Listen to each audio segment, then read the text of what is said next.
नमस्कार बालमित्रांनो, आज आपण प्रेरणादायी कथा पाहणार आहोत.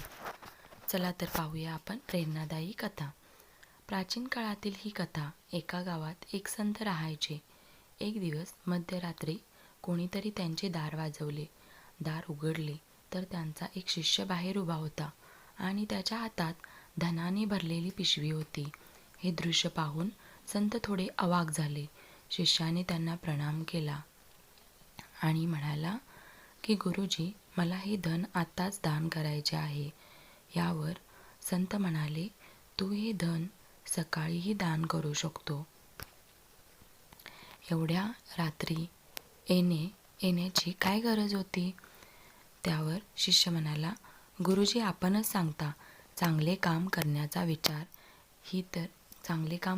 विचार आला तर लगेच केले पाहिजे. नंतर आपले मन बदलू शकते. त्यामुळे मी विचार केला की जर मी आत्ताच गेलो नाही तर सकाळपर्यंत माझ्या मनात वाईट विचार येऊन निर्णय बदलू शकतो. म्हणून मी धन घेऊन आपल्याकडे आलो आहे.